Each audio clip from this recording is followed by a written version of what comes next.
नमस्कार. बांधकाम कामगार योजनेअंतर्गत कामगारांना विविध प्रकारच्या योजनेचा लाभ दिला जातो. या सर्व योजनेचा लाभ घेण्यासाठी कामगारांना विविध डॉक्युमेंट भरून जमा करावे लागते. यात सर्वात महत्त्वाचा डॉक्युमेंट असतो तो म्हणजे 90 दिवस बांधकाम कामगार म्हणून काम केले असण्याचे प्रमाणपत्र. आता हे प्रमाणपत्र तुम्हाला कुठे मिळेल आणि मिळाल्यानंतर लिहायचे कसे या संदर्भात संपूर्ण सविस्तर अशी माहिती आपण आजच्या व्हिडिओमधून जाणून घेणार आहोत. तुम्ही स्क्रीनवरती पाहू शकता की काय अशा प्रकारचे हे 90 दिवस बांधकाम कामगार म्हणून काम करत असल्याबाबतचे प्रमाणपत्राचा हा फॉर्म आहे. हा फॉर्म आपण आपल्या टेलिग्राम चॅनलवरती दिला आहे. त्याची लिंक आपण डिस्क्रिप्शन बॉक्समध्ये देत आहोत. त्याच्यावरती क्लिक करून तुम्ही हा फॉर्म डाउनलोड करून घ्यायचा आहे. तसेच जेव्हा तुम्ही टेलिग्राम चॅनलवरती जाल ते अवश्य जॉईन करून ठेवा, कारण या संदर्भाचे जे काही नवीन फॉर्म येणार आहेत ते आपण टेलिग्राम चॅनलवरती देणार आहोत. तर आता हे समजून घेणे अतिशय महत्त्वाचं आहे की हा फॉर्म लिहायचा कसा.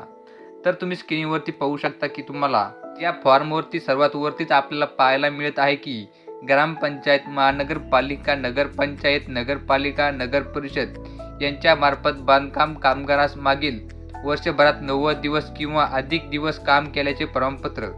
आता आपल्याला हे प्रमाणपत्र आपल्या कुठून मिळू शकते, तर ग्रामपंचायतमधून लिहून मिळू शकते, नगरपालिकामधून देखील मिळू शकते, नगरपंचायतमधून देखील मिळू शकते, नगरपालिकामध्ये देखील आणि नगर परिषदेमार्फत देखील आपल्याला हे प्रमाणपत्र मिळवता येते. आता आपल्याकडे सध्या ग्रामपंचायत असल्यामुळे आपण ग्रामपंचायतीमार्फत पाहणार आहोत. जर तुम्हाला दुसऱ्या कोणत्या प्रकारे मिळत असेल तरी सेम प्रोसेस आहे. तुम्ही फक्त कोणता अधिकारी बदल होईल, नाही बाकी सर्व प्रोसेस सेम आहे. तर आता राहिला प्रश्न खाली तर जावक क्रमांक. आता हा जो आपला अधिकारी आहे ज्याच्याकडून आपला फॉर्म भरून घ्यायचा आहे ते जावक क्रमांक आणि जावक दिनांक हे दोन्ही टाकून देतील. हे त्यांच्यासाठी ठेवायचं आहे. याच्यानंतर खाली पाहू शकता की प्रमाणपत्र जारी करणाऱ्यास कार्यालयाचा तपशील. आता कार्यालय जे काय ते तपशील आपल्याला खाली लिहायचं आहे, पण त्याआधी आपल्याला एक हा फोटो म्हणजेच पासपोर्ट साईज फोटो आपल्या इथं चिटकवायचा आहे आणि त्याच्यावरती त्या अधिकारीचं सही घ्यायचं आहे. आता अशा प्रकारे आता खाली पाहूया की आपण ग्रामपंचायत, नगरपालिका, नगरपंचायत, नगरपालिका, नगर परिषद. आता इथेपैकी आपल्या ग्रामपंचायतकडून हा फॉर्म घ्यायचा आहे. तर आपल्याला जर तुम्ही यापैकी कोणते जरी घेत असेल तरी सेम प्रोसेस आहेत, दुसरे कोण देखील घेऊ शकतात, परंतु आपल्याकडे ग्रामपंचायत आहे त्यामुळे आपण ग्रामपंचायतकडून घेणार आहोत. तर इथं पाहू शकता की जे काही व्यक्ती आहे, समजा आपल्या ज्याच्याकडून आपला फॉर्म घ्यायचा आहे किंवा आता आपल्याला ग्रामपंचायतून घ्यायचा आहे तर इथं आपलं ग्रामपंचायत नाव लिहायचं आहे. ठीक आहे. त्याच्यानंतर इथे खाली तुम्ही पाहू शकता की आता अधिकाऱ्याचे नाव. आता ग्रामपंचायत आहे तर जे काही आपला अधिकारी असेल तिथं, आता ग्रामपंचायतीमध्ये ग्रामसेवक हा अधिकारी आहे, सरकारी अधिकारी, त्याच्याकडून हा फॉर्म आपण घेणार आहोत. तर त्यांचं नाव इथं व्यवस्थित लिहायचं आहे. आता त्यांचं पद काय आहे. आता तुम्ही नगरपालिकेकडे गेले असाल, नगरपंचायतीमध्ये जाताल, नगरपालिकामध्ये जाताल किंवा आणखी ठिकाणी जाताल नगर परिषदेमध्ये, तर तिथले अधिकारी वेगळे असतील, त्यांचे नाव आणि त्यांचं पद इथे व्यवस्थित लिहिणं आहे. आता आपण ग्रामपंचायतून घेणार असल्यामुळे इथं आपण ग्रामसेवक लिहू शकतो. इथं जे काही अधिकारी असेल त्यांची वायली त्यांचे पद आपल्याला इथं लिहायचे आहे. अशा प्रकारे हा फॉर्म लिहायचा आहे. आता आपला जो काही तालुका आहे तो आपला इथं लिहायचा आहे आणि जिल्हा देखील इथं समोर लिहायचा आहे. लिहिल्याच्या नंतर इथं पिनकोड जो काय आहे आपला एरियाचा तो आपल्याला या बॉक्समध्ये लिहायचा आहे. लिहिल्याच्या नंतर आपला जो काही क्रमांक आहे तो इथं लिहायचा आहे. आपला नाही त्या व्यक्तींचा जो काही आपले ग्रामसेवक आहे त्यांचा इथं फॉर्म क्रमांक, आपल्याला मोबाईल क्रमांक लिहायचा आहे. अशा प्रकारे तुम्ही खाली पाहू शकता की इमारत व इतर बांधकाम कामगार रोजगार विनियम व सेवा शर्ती अधिनियम 1996 व महाराष्ट्र इमारत व इतर बांधकाम कामगार रोजगार विनियम व सेवा शर्ती नियम 2007 अन्वये लाभार्थी म्हणून खालील नमूद बांधकाम कामगारास नाका बांधकाम कामगार म्हणून नोंदणी करण्यासाठी प्रमाणपत्र देण्यात येत आहे. आता अशा प्रकारे हा फॉर्म आहे. इथं आपला जो काही कामगार आहे, ज्या व्यक्तीचा आपल्याला फॉर्म भरायचा आहे त्याचं नाव आपल्याला इथं लिहायचं आहे. आता तुम्ही नाव हे व्यवस्थित लिहायचं आहे, वय देखील व्यवस्थित लिहायचं आहे आणि वर्ष काय असेल ते देखील इथं व्यवस्थित लिहायचं आहे. कामगारांचा पत्ता. आता जो काही आपल्या आधार कार्डावर जो काही आपला पत्ता आहे तो आपला इथं व्यवस्थितपणे समोर लिहायचा आहे. आपलं गाव लिहायचं आहे, तालुका लिहायचा आहे आणि आपला जिल्हा देखील व्यवस्थित लिहायचा आहे. या फॉर्मवरती खाडाखूड करायची नाही आहे, व्यवस्थित लिहायचं आहे. सुटसुटीत अक्षरामध्ये जसं ओळखू येईल तशा अक्षरामध्ये व्यवस्थित लिहायचं आहे. खाली आपण पाहू शकतो की पिनकोड विचारलेला आहे. आपल्या जिल्ह्याचा जो काही पिनकोड असेल तो इथं आपल्याला व्यवस्थित लिहायचा आहे. आपला जो काही मोबाईल क्रमांक आहे तो देखील या बॉक्समध्ये लिहायचा आहे.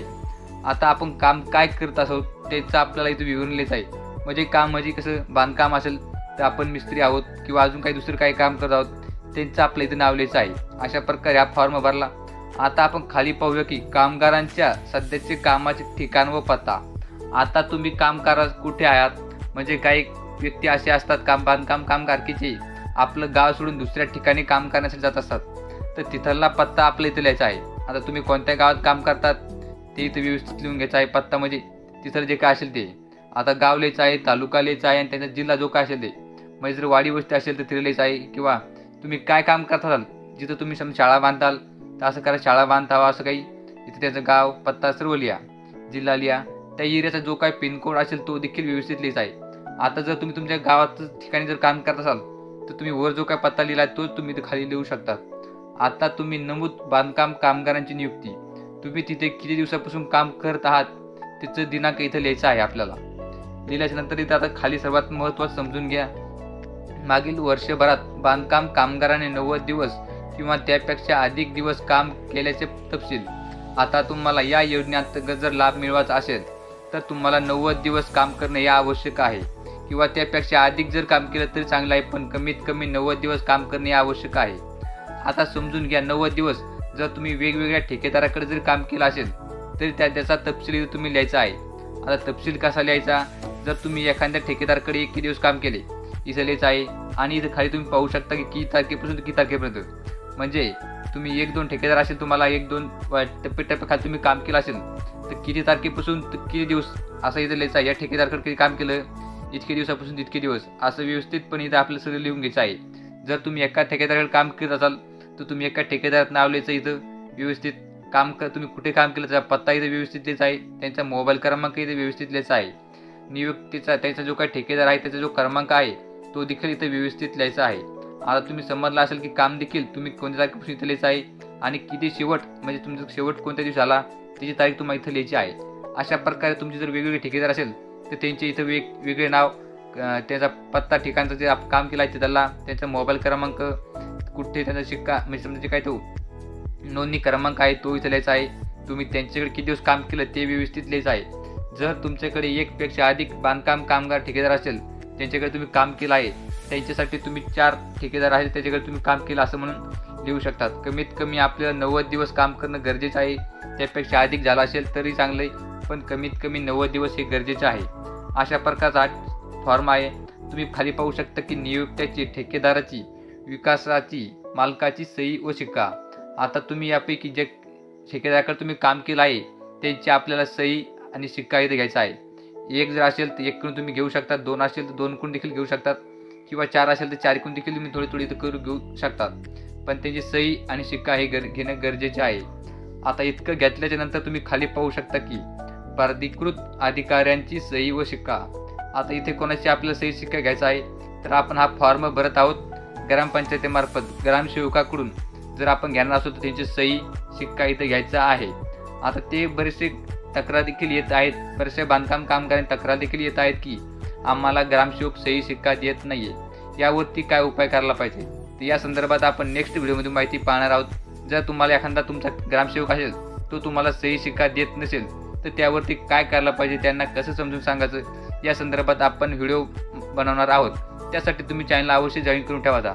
आता तुम्ही हा फॉर्मवरती जर तुम्हाला ग्रामसेवकाने सही शिक्का दिला तर तुम्ही हा फॉर्म कुठे जमा कराल तर आपल्या जवळच्या ठिकाणी जो काही बांधकाम कामगारांचा हे कार्यालय आहे तिथं आपले बाकीचे डॉक्युमेंट व्यवस्थित जोडून, तरच तुमचं 90 दिवस काम केले असल्याबाबतचे प्रमाणपत्र जोडून तरच तुमची नोंदणी ही बांधकाम कामगार म्हणून होणार आहे. आता बांधकाम कामगार म्हणून तुमची नोंदणी झाल्यानंतर तुम्हाला आणखीन कोणकोणत्या योजनेचा लाभ मिळू शकतो त्याचे देखील आपल्या चॅनलवरती ऑलरेडी आपण व्हिडिओ बनवलेले आहेत, ते देखील तुम्ही पाहू शकता. तसेच जे काय अजून नवीन अपडेट येणार आहेत त्याची देखील माहिती आपण आपल्या चॅनलवरती देणार आहोत. त्यासाठी तुम्ही चॅनलला अवश्य जॉईन करून ठेवायचं आहे. परंतु तुम्हाला सांगू इच्छितो की जर तुम्हाला एखादा इंजिनियर एखादा जर तुम्हाला ग्रामसेवक सही शिक्का देत नसेल तर तो कसा मिळवायचा याची माहिती आपण नेक्स्ट व्हिडिओमध्ये जाणून घेणार आहोत. त्यासाठी अवश्य चॅनल जॉईन करून ठेवा. ही माहिती जर का तुम्हाला आवडली असेल तर आम्हाला कमेंट करून नक्की कळवा. या योजनेसंदर्भात जर तुमच्या काही अडचणी असेल ते देखील आम्हाला तुम्ही कमेंटमध्ये विचारू शकतात. आम्ही त्याचं नक्कीच उत्तर देण्याचा प्रयत्न करू. अशीच माहितीपूर्ण व्हिडिओ, सरकारी योजनेसंदर्भाचे नवनवीन अपडेट, माहितीचे व्हिडिओ पाहण्यासाठी आपलं यूट्यूब चॅनल सबस्क्राईब करायला विसरू नका.